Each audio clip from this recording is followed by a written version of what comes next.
বাংলার ফুটবলের সোনালী দিন সে তো হারিয়েছে অনেক আগেই। ফুটবল প্রিয় এদেশের মানুষগুলো আজ আর চেনে না ফুটবলের তারকাগুলোকে। সাকিব, তামিম, রিয়াদদের নাম সবার মুখে মুখে থাকলেও কজনই বা চেনে জামাল তপুদের। অবশ্য না চেনার কারণও আছে বেশ।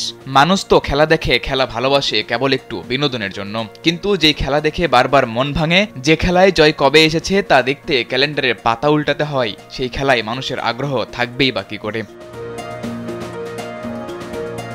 এশিয়ার ফুটবলের বিশ্বকাপ খ্যাত সাফ চ্যাম্পিয়নশিপের 2003 আসরের চ্যাম্পিয়নরা এখন জয় পায় কালে ভদ্রে। খেলার মধ্যেও দেখা যায় না আগের সেই ছন্দ।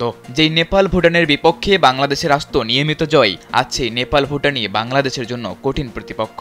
আর প্রায় কাছাকাছি সময় ফুটবল শুরু করা আরেক প্রতিবেশী দেশ ভারত অনেক আগেই ছাড়িয়ে গেছে বাংলাদেশকে, নিজেদের নিয়ে গেছে অনন্য এক উচ্চতায়।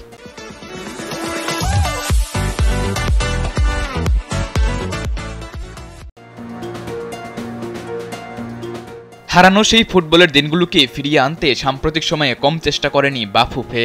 আন্তর্জাতিক যে কোনো ছোট বড় প্রীতি ম্যাচ বা বড় কোনো টুর্নামেন্টের আগে বিদেশে গিয়ে ক্যাম্প করা, ম্যাচ শুরুর অনেক আগেই সে দেশে গিয়ে অবস্থান করে আবহাওয়ার সাথে মানিয়ে নেওয়া, সবই করেছে বাফুফে।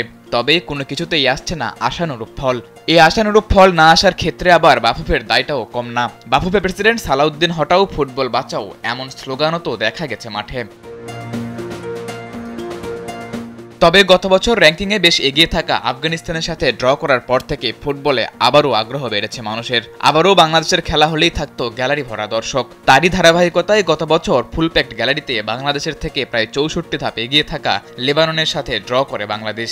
গোটা দেশে তখন বাংলাদেশের ফুটবলের প্রশংসায় পঞ্চমুখ।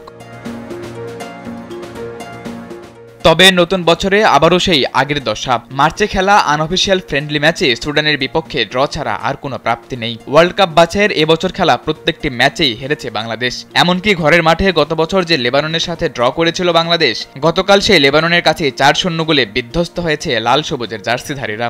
আর তাতে আরও একবার হতাশ এদেশের লাখো ফুটবল প্রেমী। সাদাতুর রাফি, কালবেলা।